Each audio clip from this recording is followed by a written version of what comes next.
बिहार में पिछले 3 दशकों की सियासत पर नजर डालें तो यहां एनडीए और महागठबंधन के बीच सीधी टक्कर रही है। लेकिन बिहार के गांव गांव घूम रहे जन सुराज के संयोजक प्रशांत किशोर जिस तरह से बिहार की सियासत में तेजी से पैठ बना रहे हैं, उससे साफ दिख रहा है कि 2025 का विधानसभा चुनाव बेहद ही दिलचस्प होने वाला है।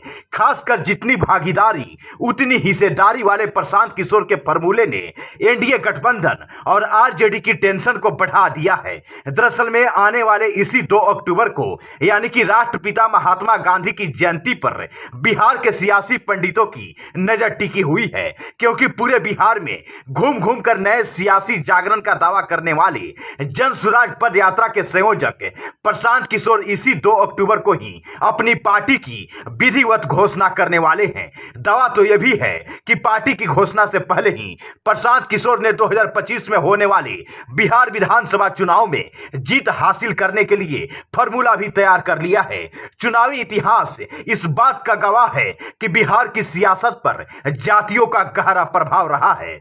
लगता है कि बिहार के गांव गांव घूमकर प्रशांत किशोर ने इस बात को अच्छी तरह से अब जान समझ लिया है। तभी तो उन्होंने जो अपना फॉर्मूला तैयार किया है वो जाति पर ही आधारित है, यानी कि जिसकी जितनी भागीदारी उसकी उतनी हिस्सेदारी के आधार पर प्रशांत किशोर की पार्टी जातियों की जनसंख्या के अनुपात में ही अपने प्रत्याशी उतारेगी। सियासत में वही महिलाओं की तरक्की को लेकर सियासी दल बड़ी बड़ी बात जरूर करते हैं, लेकिन जब टिकट देने की बारी आती है तो महिलाओं की अनदेखी की जाती है। इस बात को भी प्रशांत किशोर ने समझा है और तय किया है कि एक लोकसभा क्षेत्र में एक महिला कैंडिडेट उतारेंगे। वहीं अगर बात करें बिहार में जातिगत समीकरण की, तो बिहार सरकार की ओर से करवाई गई जातिगत जनगणना के आधार पर फिलहाल पूरे बिहार की आबादी 13,07,25,000 से ज्यादा है। बिहार सरकार की रिपोर्ट के मुताबिक इनमें सबसे ज्यादा आबादी अति पिछड़े वर्ग की है, जो कि 36% से ज्यादा है।